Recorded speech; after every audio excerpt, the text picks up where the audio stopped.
गुरु पूर्णिमा है। सदगुरु कृपा ही केवलम, भागवत का श्लोक है। सदगुरु कृपा ही केवलम। इसलिए जो परम कल्याण का जिज्ञासु हो उसे गुरुदेव की शरण लेनी चाहिए। गुरुदेव ऐसे हों जो शब्द ब्रह्म वेदों के पारदर्शी विद्वान हों, जिससे वे ठीक ठीक समझा सकें और साथ ही परब्रह्म में परनिष्ठा तत्वज्ञानी भी हों, ताकि अपने अनुभव के द्वारा प्राप्त हुई रहस्य की बातों को बता सकें। उनका चित्त शांत हो, व्यवहार में प्रपंच में विशेष प्रवृत्ति न हो। तो ये जितने भी भागवत में बताया है, गुरु के सारे लक्षण बता दिए। गुरु ऐसा होना चाहिए। आज गुरु पूर्णिमा पर साधन तत्व गुरु तत्व है। साधन तत्व ही गुरु तत्व है। जीवन का अध्ययन करने पर यह स्पष्ट विदित होता है कि कर्तव्य का ज्ञान प्रत्येक कर्ता में निहित है।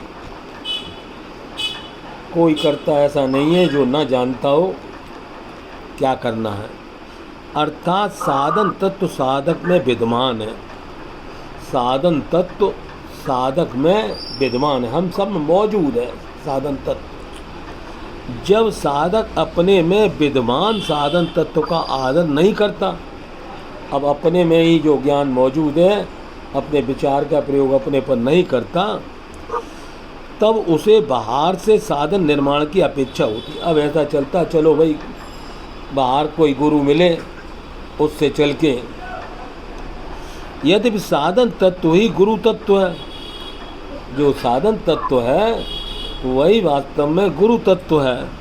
जो साधक में जन्म सिद्ध है वो अपने में मौजूद है, पहले से ही मौजूद है।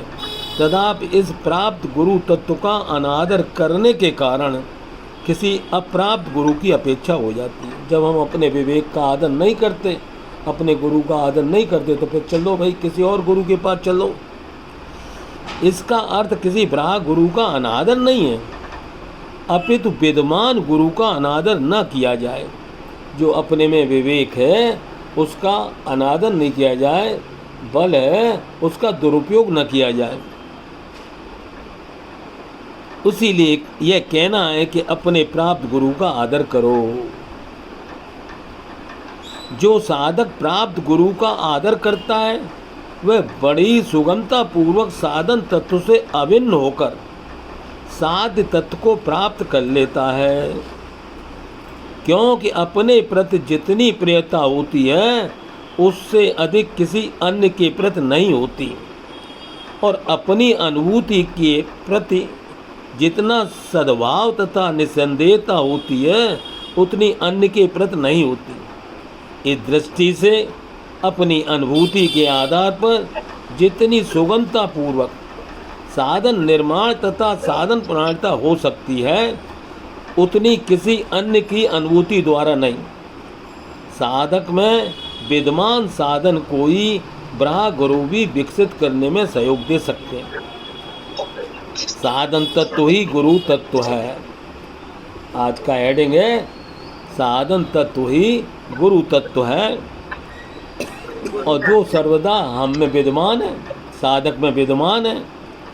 इस दृष्टि से साधक साधन और साध्य में जाति तथा स्वरूप की एकता है। साधक साधन और साध्य में जाति एवं स्वरूप की एकता है, क्योंकि तीनों एक ही धातु से निर्मित हैं। साधक भी प्रेम से भरा हुआ है, साधन तत्व भी प्रेम है, और साध्य भी प्रेम ही है। कारण कि साधन तत्व साध्य का स्वभाव है और साधक का जीवन है। ये प्रेम हम लोगों का जीवन है और प्रभु का ये स्वभाव है। अतः साधक साधन होकर साध्य से अभिन्न हो सकता है। तो हमें यदि आगे बढ़ना है, हम साधक हैं, तो हमें साधन होकर साध्य से अभिन्न होना है। तो हमारे लिए आवश्यक है साधन। तो इसलिए इसका हेडिंग रखा साधन तत्व। साधक की साधन तत्व से अभिन्नता ही वास्तविक गुरु की प्राप्ति है, जो जीवन में एक बार होती है और जिसके होते ही गुरु और शिष्य अभिन्न हो जाते हैं। तो ये दिन इसलिए एक बार जरूर आता है साल में। भूले भटकों को भी एक दिन के में वो चीज़ मिल जाती है और जिसके होते ही गुरु और शिष्य अभिन्न हो जाते हैं। यही वास्तविक गुरु सेवा तथा गुरु भक्ति है। साधन तत्व साध्य से भी अधिक महत्व की वस्तु है। साधन तत्व साध्य से भी बहुत महत्व की चीज़ है। साधक को साध्य से अभिन्न भी कर देता है, कारण कि सत्य असत का नाशक नहीं होता। यदि हमारे पास सत्य है, परमात्मा है, तो वो असत का नाशक नहीं हो सकता, अपितु प्रकाशक होता है। वो हमें प्रकाश देगा और गुरु के माने ही प्रकाश है। किंतु सत्य की लालसा असत को खाकर सत्य से अभिन्न कर देती है। तो हमारे जीवन में आज लालसा का दिन होता है। आज लालसा, चलो चलो गुरु के पास चलो। इस दृश्य से गुरु तत्व साध्य तत्व से भी अधिक महत्व की वस्तु है।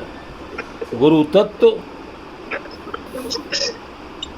बहुत महत्व की चीज़ है। गुरु की प्राप्ति में एकमात्र गुरु की आवश्यकता ही हेतु है। हमें आज क्या चाहिए? गुरु चाहिए, ज्ञान चाहिए, प्रकाश चाहिए। अतः गुरु की आवश्यकता गुरु से मिला देती है। यदि हम आवश्यकता अनुभव करें तो घर बैठे बैठे आपको मिल रही है वाणी के नहीं, यह निर्विवाद सत्य है। गुरु की प्राप्ति में एकमात्र गुरु की आवश्यकता ही हेतु है। अतः गुरु की आवश्यकता गुरु से मिला देती है, यह निर्विवाद सत्य है। इस दृष्टि से प्रत्येक साधक साधन निर्माण करके उस साध्य से अभिन्न होने में सर्वदा स्वतंत्र है, जो वास्तविक जीवन है। ब्रह्मलीन स्वामी शरणानंद जी महाराज की वाणी अभी हमने पढ़ी और उसमें यही बात बताई है कि साधन तत्व ही गुरु तत्व है। ये गुरु तत्व की प्राप्ति के लिए एक दिन आता है और हर साल आता है, और उस साल एक दिन में ही हमको हमारी आवश्यकता होनी चाहिए। यदि हमारी मांग में परमात्मा है तो हमें अवश्य मिलेगा। तो इसलिए किसी बात की, किसी प्रकार की चिंता नहीं करनी चाहिए। गुरु तत्व ही हमारी मांग में है। दुनिया का बड़े से बड़ा गुरु, बड़े से बड़ा नेता, बड़े से बड़ा राष्ट्र जो काम नहीं कर सकता आपके साथ, वह अगर आप चाहें तो अपने साथ कर सकते हैं। ये हाथ में हमारे किसके है? हमारे हाथ में है। मेरे हाथ में है जीवन बनाना, हीरा कौड़ी के लिए न गंवाना। दुनिया न बदल जाए हम, फिर तुझे मिलेगा परमानंद। पर विषयों से मन को हटाना, हीरा कौड़ी के लिए न गंवाना। बहुत सुंदर। तो इसलिए इशारा किया जाता है कि विवेक ही वास्तव में गुरु तत्व है। यदि हमारे पास विवेक है तो वही वास्तव में गुरु तत्व है। कोई व्यक्ति किसी का गुरु है, इसके समान कोई भूल नहीं है। कोई व्यक्ति किसी का गुरु है, ये बहुत बड़ी भूल है। कोई व्यक्ति किसी का गुरु नहीं होता। कोई भी व्यक्ति किसी का सुधारक है, इसके समान कोई भूल नहीं है। ये भी मत समझो हमको किसी और ने सुधारा है। सुधरे हैं तो हम अपने आप अपने विवेक का आदर और अपने बल का सदुपयोग करके। मानव का अपना विवेक ही उसका अपना सुधारक है। जो ज्ञान सहित कर्म करता है, ज्ञान सहित आस्था में रहता है, वही अपना सुधार कर सकता है। वही उसका गुरु है, वही उसका नेता है, उसका शासक है। वास्तव में विवेक ही हमारा गुरु है, वही हमें हमेशा संभाले रहता है। सच्चा गुरु वही है जिसके जीवन से साधकों को प्रकाश मिलता है। हम सबको कहाँ से ज्ञान आ रहा है? ये अपने विवेक में से, ये प्रकाश अपने में से आ रहा है। सिद्धांतों की चर्चा करने मात्र से वास्तव में गुरुपद नहीं मिल जाता। अच्छी अच्छी बातें करने से कोई काम नहीं चलता है। अच्छे अच्छे दिखने से काम नहीं होता है, अच्छा होना पड़ता है। कितने श्रृंगार किए इस तन को सजाने के लिए, जो नहीं थे वो भी बने दुनिया को दिखाने के लिए। अरे भाई, दिखाने से कोई लाभ नहीं है। गुरु तो वह होता है जो गुरु बनकर नहीं आता, दोस्त बनकर आता है, मित्र बनकर आता है। हमारा सबसे बड़ा गुरु कौन है? हमारा मित्र है। सुहृदय बनकर आता है, हमारे हृदय में हमेशा निवास करता है, अपना होकर आता है। वो हमारा गुरु होता है। कैसा होता है? वो अपना हो जाता है, अपना होकर। वह वास्तव में गुरु होता है। जो अपना समझे वही हमारा गुरु है। विवेक को ही ज्ञान कहते हैं। जो हमारे पास विवेक है वही वास्तव में ज्ञान है। ज्ञान रूपी जो गुरु है उसकी बात मान लोगे तो शरीर रूपी गुरु की जरूरत नहीं पड़ेगी। विवेक को ही ज्ञान कहते हैं। ज्ञान रूपी जो गुरु है उसकी बात मान लोगे तो शरीर रूपी गुरु की जरूरत नहीं पड़ती है। तो असलियत में हमें पता होना चाहिए ज्ञान क्या है। बोले विवेक, तो भाई अज्ञान क्या है? ज्ञान गुरु तो अज्ञान वास्तव में अधूरा ज्ञान है। अज्ञान अधूरा ज्ञान है और ज्ञान पूरा ज्ञान है। तो ये जो अधूरा ज्ञान है ये क्या है कि जो चीज दिखती है वो वैसी होती नहीं, और जो दिखती नहीं है वो ही होती है। तो ये अधूरा ज्ञान है कि हमारे लिए जो ना दिखने वाला काम आएगा कि दिखने वाला काम आएगा। तो हमारे काम आने वाला है दिखने वाला। तो ये कौन दिखती है? माया हमको दिखती है,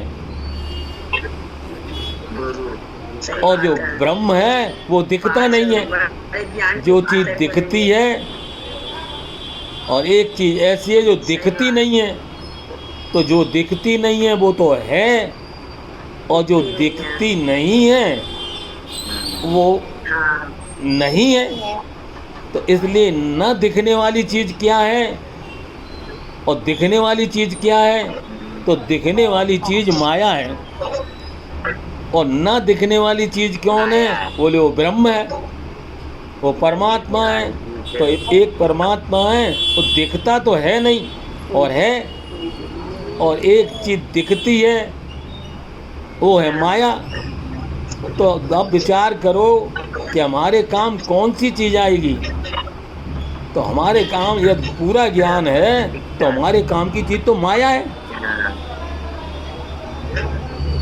जो दिखती है वो हमारे काम की है, और वही हमारे उपयोग में आएगी। और जो दिखता नहीं है वो ब्रह्म है, लेकिन वो हमारे काम नहीं आएगा। माया कौन? माया में गिनती किसकी आती है? राधा की, माया में गिनती किसकी आती है? सीता की। माया में गिनती आती है गौरी की। तो इसलिए राधा शक्ति बिना न कोई श्यामल दर्शन पाए। अरे भैया ये माया हमारे काम आएगी, राधा काम आएगी। कृष्ण कृष्ण कहते रहो, काम की चीज़ है ये। पूरा ज्ञान जानना चाहिए। आज गुरु का ज्ञान है कि हमारे काम आने वाली चीज़ है, वो दिखती है, और जो काम आने वाली है नहीं वो दिखती नहीं है। अब हम लोग उधर ही ज़्यादा दौड़ रहे हैं जो चीज़ दिखती नहीं है। गुरु कहता है ये अधूरा ज्ञान है। पूरा ज्ञान तो क्या है? जो दिखती भी है और नहीं भी दिखती है। तो नहीं दिखने के लिए प्रकाश चाहिए, और वो प्रकाश स्वयं प्रकाश होना चाहिए, और वो स्वयं प्रकाश विवेक अपने पास है। तो हमें ताला अपने विवेक का खोलना है। हमें अपना ताला, आकर खुलता भाई साहब। हाँ, अब हमने अपने विवेक का ताला खोला तो हमने देखा कि ज्ञान भी है और अज्ञान भी है। तो अज्ञान अधूरे ज्ञान को कहते हैं, ज्ञान भी है। और ज्ञान पूरे ज्ञान को कहते हैं। तो इसलिए जो अज्ञान है वो वास्तव में हाँ, रहता है, दिखता है। अज्ञान भी हाँ, रहता है। लेकिन जिस दिन गुरु के पास जाते हैं तो अज्ञान मिट जाता है। इसलिए असत सत का प्रकाशक है, नाशक नहीं है। सत्य जो है प्रकाश देगा, लेकिन ये कहे कि असत को मिटा दे तो नहीं मिटा सकता, क्योंकि असत भी वास्तव में सत ही है। जो नहीं है उसका नाम है असत, और जो है उसका नाम है सत। तो इसलिए सत और असत, इस दोनों में पहचान करना चाहिए कि हमारे काम की चीज़ क्या है। तो हमारे काम की चीज़ तो माया है। माया है। हाँ, काम में तो हमारे काम की चीज़ है जी माया। ये सृष्टि हमारे काम की चीज़ है, प्रकृति हमारे बड़े काम की चीज़ है। और वो पुरुष ठन गोपाल है, ना देता है ना लेता है। तुम उसके पीछे पड़े हो। अच्छी तरह समझो, ज्ञान और अज्ञान, ये तुम्हें ये पता चल गया हमारे पास ये हमारे काम की चीज़ है, तो माया हमारे बड़े काम की है। माया है बड़े काम की, माया से तंग ना हो। माया बड़ी। उपयोग करो, उपयोग करो, उपभोग मत करो, इकट्ठा मत करो माया का, खूब उपयोग करो। माया ही काम की जो दिखती है ना। तो इसलिए ज्ञानी जानता है कि हमारे काम की चीज़ कौन सी है, और अज्ञानी नहीं जानता है। तो इसलिए ये अज्ञान है, ये अधूरा ज्ञान है। ज्ञान तो वो होना चाहिए पूरा ज्ञान। तो पूरे गुरु का पूरा ज्ञान। आज गुरु पूर्णिमा है, इसलिए गुरु तत्व से मुलाकात हो जाना चाहिए कि गुरु तत्व क्या है। वो तुम्हारे चेहरे से पता चल रहा है। जितने प्रसन्न दिखाई दे रहे हैं ये सब गुरु तत्व से मिले हुए हैं, क्योंकि गुरु तत्व सबसे बड़ा यही तत्व है जो चेहरे पे प्रसन्नता हो। आनंदम आनंदकरम प्रसन्नम निज रूप स्वरूपम निज बोध रूपम। वास्तव में ज्ञान क्या है? अपने स्वरूप का बोध। और क्या है? अपने रूप का भी ज्ञान। तो दो चीज़ें हैं, एक रूप है एक स्वरूप है। तो जो स्वरूप है वो हमारा अपना है। तो यदि हम अपने स्वरूप में आ जाएं तो खुद ही के बदले खुदा मिल जाए। तो स्वरूप का भी ज्ञान होना चाहिए और रूप का भी ज्ञान होना चाहिए। इसलिए अधूरे ज्ञान से काम नहीं चलेगा, पूरा ज्ञान होना चाहिए। तो पूरे गुरु का पूरा ज्ञान, और वो गुरु तत्व है। उसी तत्व से बहुत लाभ मिलता है। बड़े बड़े बड़े बड़े राज काम नहीं कर सकते आपके साथ, वो अगर आप चाहें तो अपने साथ कर सकते हैं। आप अपने गुरु को जगा सकते हैं, क्योंकि कहीं दूर नहीं है, गुरु अपने में ही है, अपना है, अपने में अभी है, और उसका नाम है विवेक। इसलिए विवेक से बड़ा कोई गुरु नहीं है। और इस गुरु की प्राप्ति हमें बड़ी सरलता से, बड़ी सहजता से चाहें तो आज ही मिलेंगे, और आज नहीं तो कभी नहीं मिलेंगे। ध्यान रखना, जग जाओ, मिलेंगे तो आज ही मिलेंगे, अभी। हाँ, और वरना पूरी जिंदगी तुम दौड़ते रहो, नहीं मिलने वाले। तो एक बार मुस्करा दो, तो मुस्कराने से वो दौड़े दौड़े चले जाते हैं। वो उन्हें चिंतित आदमी बिल्कुल पसंद नहीं है। इसलिए आनंदम आनंद कर्म प्रसन्नम निज बोध रूपम निज स्वरूपम। वो अपने स्वरूप में आ जाओ, और जैसे अपने स्वरूप का ज्ञान होता है वही बात तुम अपने गुरु का ज्ञान जानता है।